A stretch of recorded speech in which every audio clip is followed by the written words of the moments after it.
Welcome to another edition of the fifth quarter. Bright lights and late nights. That's what we are here at WGEM. We had a lot of great games going on tonight, but let's start off with a homecoming battle between Brown County and Camp Point Central. Let's check out those highlights.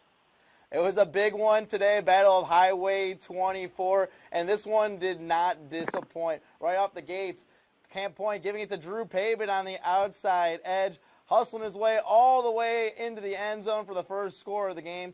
Panthers, they wouldn't stop there. How about out of goal line stance? They give it to Connor Griffin, doing his best Derrick Henry impression, powering his way into the end zone for the big-time score. Camp Point would keep on racking it up. How about Drew Pavin putting his defender into the spin cycle, rolling all the way in for his second touchdown of the game.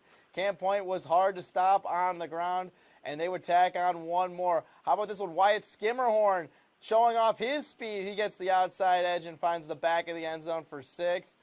Brown County looking for some kind of life. They'll get a tackle for loss here, but it wouldn't be enough.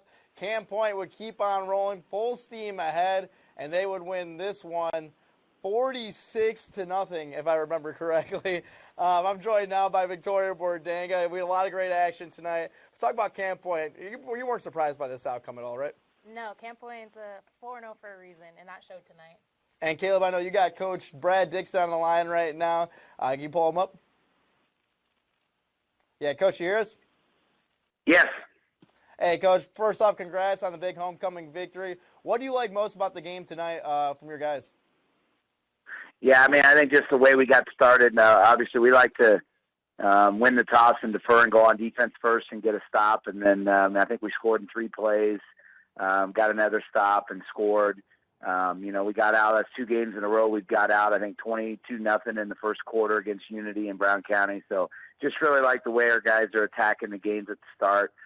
This is a very focused group, and really from the outset, they wanted to be real physical, and we kind of set the tone early. Coach, tell me kind of how, I know last year this group of guys was really like chemistry, family-oriented. How does that roll over to this season?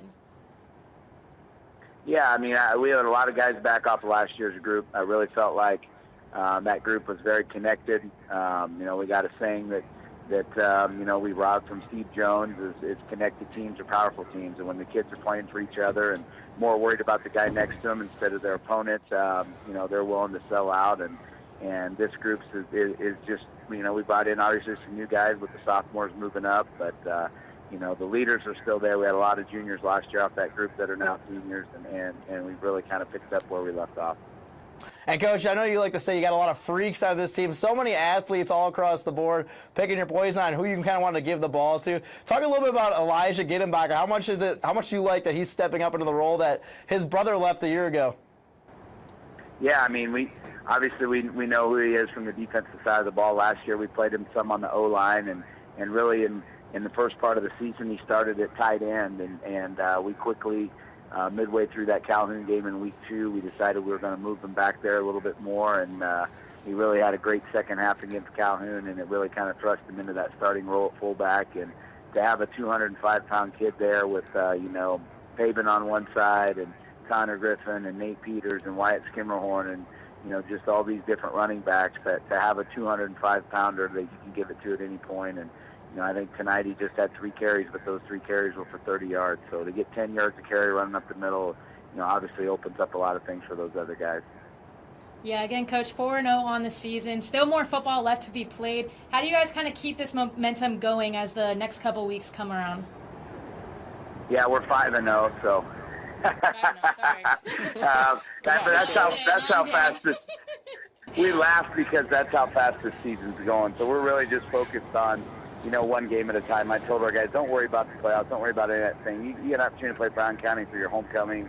That's a special night, and they really were bought into that. And we'll enjoy this one tonight and probably tomorrow a little bit, and then we'll get into route. And we're just going to take it one at a time because I always tell the guys it's week 1. Then it's homecoming, then it's senior night. It literally feels like they're one day apart, and it's hard to believe that now we're going to be moving into week 6. It feels like we just started, and so we're going to take it one game at a time. And I know that's cliche, but we had a lot of fun with this group, and we don't want to look too far ahead on anything, and we're just going to enjoy it and get ready for route. Hey, Coach, before we let you go, I don't know who we got to credit, but when your team was running out of the field, I love this sign that I'm not sure if the cheerleaders came up with it or the players, but the all buzz, no sting. It got me chuckle.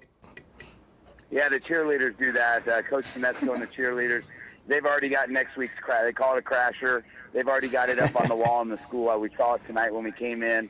They do an amazing job setting all that up, and they've got some very, very good artists that come up with those.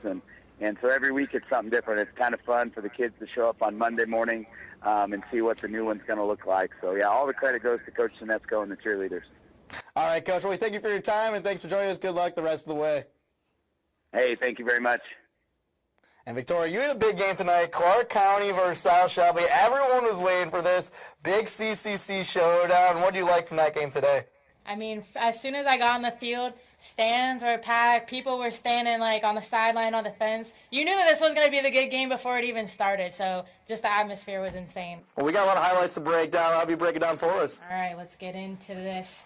So in the beginning, you can tell right from the jump, I mean, the Indians were ready to rock and roll. Like I was saying, stands absolutely packed. South Shelby is going to start off, and of course they're going to give it to Kendall Hammond. He's going to round the edges, turn on the Jets, and find the end zone for a touchdown. This guy's like a touchdown magnet. But Clark County is not obviously going to be quiet here. They're going to round the edges. Quarterback's going to take it in, muscle his defenders, and cross the pylons for another touchdown here for Clark County. And South Shelby, this next play was really fun to watch in the moment.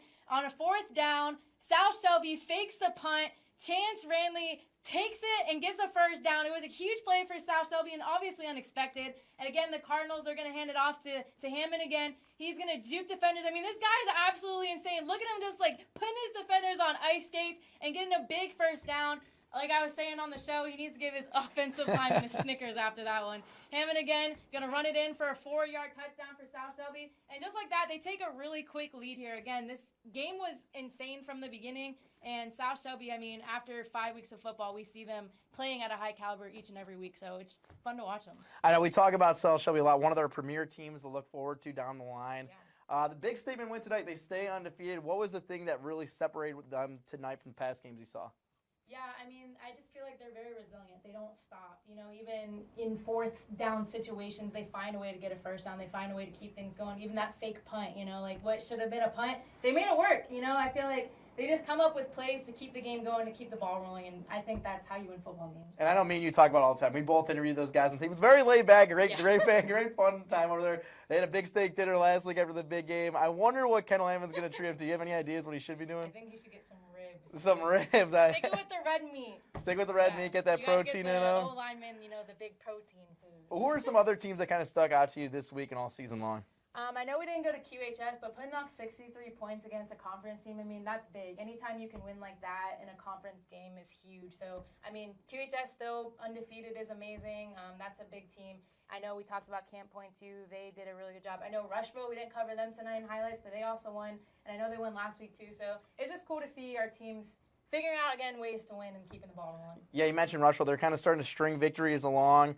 They're a team to look out for down the road as well. But I'm glad you mentioned Quincy High, 63 points. You know, they were in a tough battle last week against Moline. Yeah. Bounced back with a dominant fashion win over East Moline. So it's going to be interesting to see how they do. They have a tough road ahead. You know, they're in 7A, so they play a lot of big schools, especially come postseason time. It's going to be interesting to see if they can be able to plow ahead. But they got so many weapons on that team. Right. It should be an exciting season. Yeah. And everyone's healthy still. I know that was a problem for them last year. A lot of their key players were injured, but everyone's healthy this year. And that obviously shows on the field because how dominant they're playing. So yeah, I mean, and Coach Rick Little and Braden Little at the quarterback position. They got a lot of chemistry there.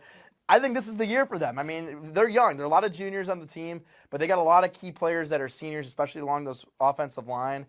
This is the year that I think they're starting to put together. Hopefully they can go on a big run. Yeah, I agree. And that's all the time we have here for the fifth quarter. We appreciate you for coming with us. Lots of good action coming your way tonight. We're going to be back here next week and the rest of the season. If you missed today's episode or just tuned in late, this will be on the WGM streaming app tomorrow morning. We hope you guys had a great Friday night. We love football. I know you guys too. Have a safe weekend.